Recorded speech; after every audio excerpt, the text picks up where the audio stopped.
महुआ मोइत्रा तृणमूल कांग्रेस की सांसद है। लोकसभा में राष्ट्रपति के अभिभाषण पर धन्यवाद प्रस्ताव पर चर्चा के दौरान महुआ मोइत्रा ने उच्चतम न्यायालय के पूर्व प्रधान न्यायाधीश के राम मंदिर के फैसले करने को लेकर अभद्र टिप्पणी की थी, जिसका भाजपा सदस्यों और सरकार की ओर से विरोध किया गया। लेकिन इसके बावजूद मोइत्रा ने इस बात को दोहराया था। महुआ ने कहा था कि दबाव में आकर गोगोई ने राम मंदिर का फैसला दिया है। चलिए पहले वो वीडियो देख लेते हैं जिसमें मोइत्रा ने ये आरोप लगाया है। They have firmly established this government's motto of brutality over morality. And everyone else in this country has been portrayed as a coward or a terrorist.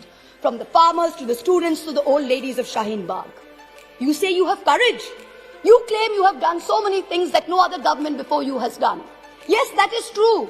In true fascist fashion, you have made every act of pettiness, of vengeance, of hate, of bigotry a part of your narrative of courage.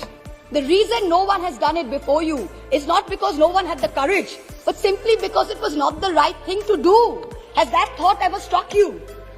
And India's tragedy today is not just that her government has failed her, but that her other democratic pillars, the media and the judiciary, have failed her too. Lord Hayne, the Labour peer, said in the House of Lords, what is the point of being a member of Parliament, either in the Commons or in the Lords, if you don't discharge your responsibilities? And, where appropriate, use the privileges that you have in order to promote justice and liberty. So today, like a true child of Bengal, I will stand here and be courageous. Trust me, Mr. Balu, we have not lost the fighting spirit. Even though the government spin factories will later portray it as cowardice or even plagiarism, I will lay out a few home truths by using my parliamentary privilege that guards me from charges of sedition and contempt for anything I say in this House. And Mr. Law Minister, sir, if you're present on the premises, with all due respect, this time you have neither the right to shut me up nor to try and get my words expunged from the record. The sacred cow that was the judiciary is no longer sacred. It stopped being sacred the day a sitting Chief Justice of this country was accused of sexual harassment, presided over his own trial, cleared himself, and then proceeded to accept a nomination to the upper house within 3 months of retirement, replete with Z+ security cover.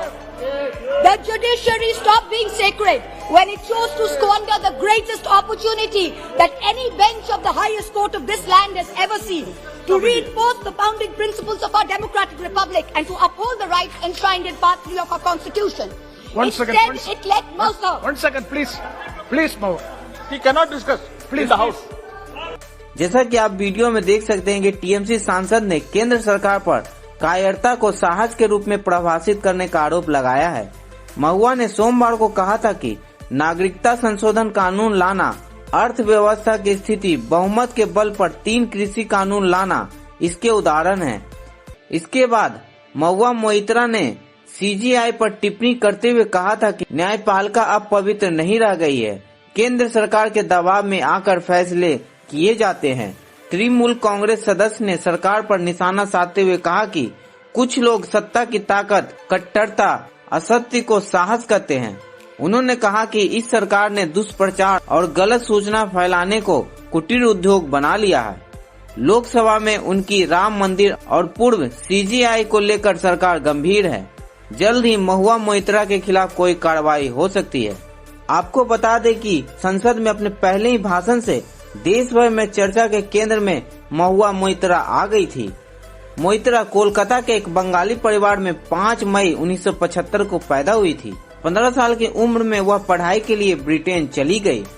JP Morgan में काम कर चुकी banker Mahua Moitra New York में अपनी शानो शौकत भरी जिंदगी को छोड़कर राजनीति में आई।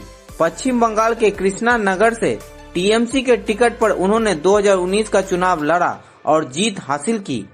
उन्होंने बीजेपी के कल्याण चौबे को करीब 63,000 वोटों से हराया था। महुआ ने 2008 में पॉलिटिक्स में कदम रखा था, जिसकी शुरुआत उन्होंने कांग्रेस से की, लेकिन जल्द ही उनका कांग्रेस से मोह भंग हो गया। मोइत्रा ने 2010 में टीएमसी ज्वाइन कर ली। टीएमसी की सदस्य बनने के बाद ममता बनर्जी ने उन्हें पहली बार 2016 में लखीमपुर से विधानसभा चुनाव लड़ाया और वहां से उन्होंने जीत दर्ज की। उनके बैकग्राउंड और लाइफ स्टाइल को देखते हुए टीएमसी के कुछ नेताओं का कहना था कि वो बंगाल की जमीनी पॉलिटिक्स के लिए फिट नहीं है। लेकिन करीमपुर की जीत ने ऐसे लोगों की बोलती बंद कर दी। वहीं करीमपुर से विधायक बनने के बाद महुआ मोइत्रा ने अपने बैंकिंग क्षेत्र से होने का फायदा उठाते हुए क्षेत्र में करीब 150 करोड़ रुपए का निवेश कराया। ममता बनर्जी ने महुआ का काम देखते हुए उन्हें 2019 के लोकसभा चुनाव में पश्चिम बंगाल की कृष्णानगर सीट से टिकट दिया। आपको बता दें कि कई बार बीजेपी ने उन्हें बंगाल में बाहरी बताने की कोशिश की, लेकिन उन्होंने अपने पैतृक संबंधों का हवाला देते हुए कहा कि उन्हें बंगाल में काम करने में कोई दिक्कत नहीं है। महुआ मोइत्रा सिर्फ पॉलिटिक्स तक सीमित नहीं है, उन्होंने इंटरनेट और सोशल मीडिया पर सरकारी सर्विलांस के खिलाफ याचिकाएं लगाई हैं। आपका इस पे क्या कहना है, कमेंट जरूर करें।